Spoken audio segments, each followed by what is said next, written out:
Good morning everyone. তো আমার ব্লগটা আজকে সকাল থেকে স্টার্ট করছি। আর সকালবেলার রান্নাবান্না এই কাজবাজ সব হয়ে গেছে, এমনকি নাস্তা বানানো হয়ে গেছে। তো দেখলেই নাস্তা আমি রুটি আর তরকারি বানিয়েছি আলু টমেটো দিয়ে আর কী বলো ওটাকে হিং দিয়ে। তো ওই তরকারিটা বেশ খেতে ভাল লাগে, তো অনেক দিন পর বানালাম আজকে। তো আর আমি স্নান টান করেও চলে এসেছি। তো সকালে আমার স্নান টান সব কাজবাজ সব কিছু হয়ে গেছে। তো ও বাজারে গেছে, বাজার থেকে আসুক তারপর দুজন মিলে নাস্তা করব। আর তারপরে আমি ভাবছি আজকেই বিছানা চাদরটা চেঞ্জ করব, কারণ এটা অনেক দিন হয়ে গেছে। আর যেহেতু গরমকাল পড়ে গেছে, গরমও খুব আছে, তো এই চাদরটা একটু ভয়েল টাইপের না, কেমন মানে শীতের দিনে একটু চাদরটা গরম গরম থাকে। তো এর জন্যে শীতের দিনে পারতাম, তো গরমের দিনে এটা গায়ে মানে পেতে শোয়া যাবে না। তো এর জন্য এটা আজকে চেঞ্জ করে এটা কেচে টেচে তুলে রেখে দেবো। তো এটা আজকে চেঞ্জ করব, কালকে কাচবো। আর ও এক সপ্তাহ মতন হয়েছে যে গঙ্গায় যাওয়া ধরেছে আবার। তো আবার গঙ্গায় যাওয়া শুরু করেছে। তো এক সপ্তাহ মতন হয়ে গেছে, যেহেতু গরমটা পড়েছে। আর গরমটা খুব তাড়াতাড়ি পড়ে গেল বলো। তো যাই হোক, ও আসুক, আমি তারপর আমরা নাস্তা বাস্তা করি, তারপর তোমার সাথে দেখা করছি। তো এখানে চলে এসছে আমাদের নাস্তা, আর এখন আমরা নাস্তা করতে বসে পড়েছি। আর এখানে ও ফোনে অর্ডার নিচ্ছে। তো ও প্রতিদিনই নাস্তা করার সময় ফোনে এরকম অর্ডার নিতে থাকে, তো ওর খেতে লেট হয়ে যায়।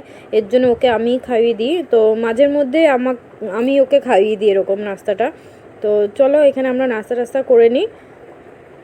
আর এখানে আমাকে দেখছো আমি নাইটি চেঞ্জ করে ড্রেস পরে নিয়েছি। তো আমি একটু যাব। তো আমি যেখানে লটকান বানাই, তো সেখান থেকে ফোন করেছিল টাকা দেবে, তো সেটাই আনতে যাব।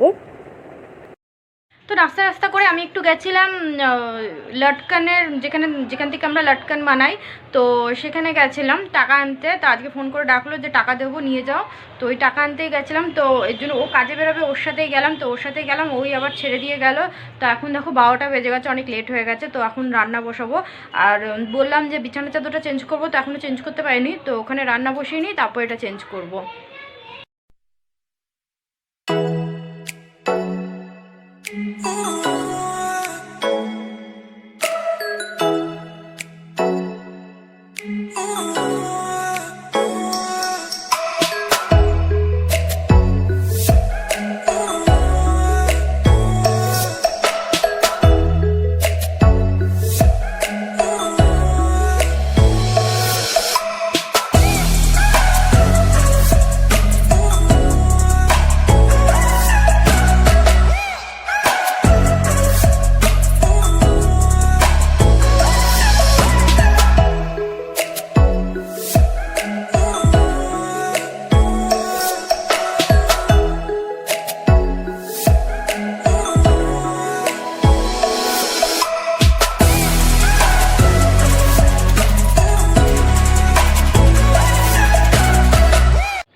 তো এখানে আমি তেলাপিয়া মাছগুলো ভেজে নিয়েছি। তো আজকে তেলাপিয়া মাছের ঝোল করব, পাতলা করে ঝোল করব।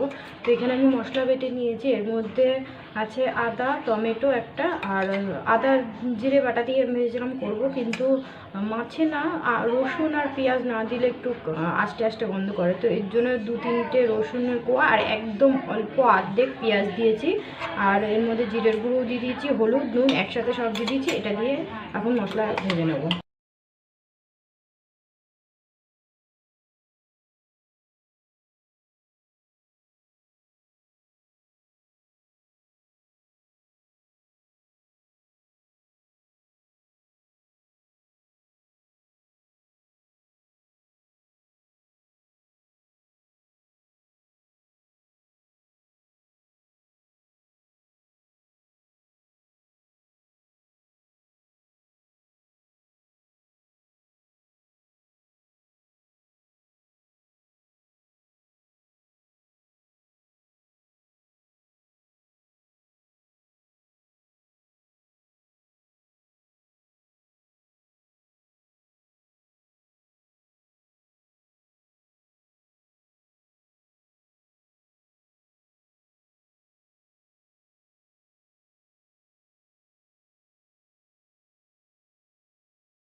তো ওখানে আমার রান্নাবান্না হয়ে গেছে, আর এখানেও রান্না করতে করতে এখানে ড্রেসিং টেবিলটাও পরিষ্কার করে নিলাম। তো অনেক দিন হয়ে গেছিলো ড্রেসিং টেবিলটা পরিষ্কার করা হচ্ছিলো না, একটু ধুলো জমে গেছিলো।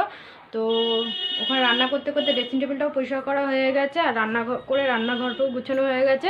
তো এখন আমি যাবো একটু ছাদে তোমাদের আগে বলেছিলাম যে ওই পাশের গাছগুলো এই পাশে কয়েকটা গাছ দিয়ে দেবো ছাওয়াতে, কারণ আর গাছগুলো পুরো শুকিয়ে যাচ্ছে রোদের তাপে। তো চলো ওই কাজটা আগে করে নিই। তো ওই গাছগুলো যেগুলো ফুলের গাছগুলো দেখো ছিল, তো বলেছিলাম শুকিয়ে গেছিলো, আর দাদা তুলেও দেবো, তো সেগুলো তুলে দিয়েছে, দাও দেখায়। তো এই দেখো গাছগুলো শুকিয়ে গেছে, ওইগুলো তুলে দিয়েছে, টবগুলো আলাদা রেখে দিয়েছে। তো ওইখান থেকে কয়েকটা টব এইখানে রেখে দেবো এই ছাওয়াতে। আর ছাদটা ভাবছি অন্য একদিন পরিষ্কার করব ছাদটা, কেন কি গাছের পাতা টাতা পড়ে অনেক ময়লাও হয়েছে, তো দেখতেও ভাল লাগছে না। তো ছাদটা অন্যদিন একদিন সময় করে পরিষ্কার করতে হবে। তো আগে এই পাশে গাছগুলো কয়েকটা রেখে দিই।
গাছগুলো এনে গাছে জল টলও দিয়ে দিলাম, আর জামা কাপড়ও শুকিয়ে গেছে, তো জামা কাপড়গুলো তুলে নিলাম।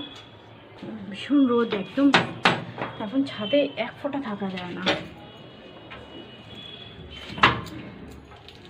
তো এখন ছাদ থেকে আসলে পাখা না চালালে শান্তি নেই, আর কদিন পর এই পাখার হাওয়াও গায়ে ভালো লাগবে না। তো এরকম ঢেকে নিয়েছিলাম, ভীষণ রোদ যেহেতু। তো এখানে জামা কাপড়গুলো গুছিয়ে নিই, আর কয়েকটা জামা কাপড় কয়েকদিন ধরে কাচছিলাম, তো আয়রন করা হয়নি। তো ওইগুলো আজকে একবারে, কেন কি একটা একটা করে আয়রন করবো, তাহলে আজকেও একটা চুড়িদার কিনেছিলাম, তো ওটা আয়রন করব। তো ওইগুলো সব একসাথে আজকে আয়রন করব। তো ওইগুলো করে নিই, যেহেতু এখন আর কোনো কাজ নেই, তো এখন ফাঁকাই আছি, তো এই কাজগুলো করে নিই।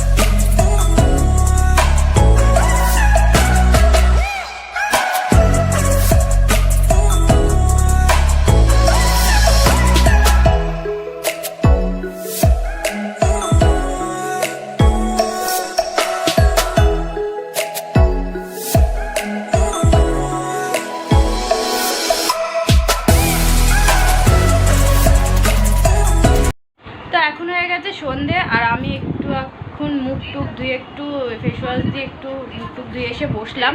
তো এখন আমি টিভি দেখছি বসে। তো এখানে সিরিয়াল হচ্ছে, তো সিরিয়ালটা আমার একদমই দেখতে ভালো লাগে না, কিন্তু কি করব, একটু টাইম পাস করার জন্য সিরিয়ালটা দেখতে হচ্ছে, কারণ বিগ বসটা শেষ হয়ে গেছে। তো বিগ বস শেষ হওয়ার পর না টিভিতে বুঝেই পাই না কি দেখব। আর আমি সিরিয়াল বা বইয়ের থেকে রিয়েলিটি শোগুলো বেশি ভালো লাগে দেখতে। তো যেরকম বিগ বস, MTVতে স্পিচভিলা, রোডিজ এগুলো হয়, তারপর কালার্সে খতরো কা খিলাড়ি, এইগুলো যখন হয় তখন বেশ সময়টা পাস হয়ে যায়, বা কীভাবে কেটে যায় ওইটার আশা। এখন এই টাইম হচ্ছে, তো দেখবো। এরকম করতে করতে যেরকম 9টার সময় বিগ বস হবে দেখবো, এই করতে করতে টাইমটা কেটে এত বুঝতে পারতাম না। আর এখন যেহেতু ওইগুলো নেই, তো শেষ হয়ে গেছে, তো বুঝে পাই না টিভিতে কী দেখবো। তো টাইম পাস করার জন্য এখন বসে বসে সিরিয়ালগুলো দেখতে হয়। তো সিরিয়াল আমার একদম লাগে না। তো এখানে আয়নাতে টিভির রিফ্লেক্সটা আসছে, তো যাই হোক, আমি এখন টিভি দেখি বসে, তো কি করব। আর বই দেখলেও না, আমি বই টিভিতে সেরকম একটা আবার বই দেখাই হয় না একদমই।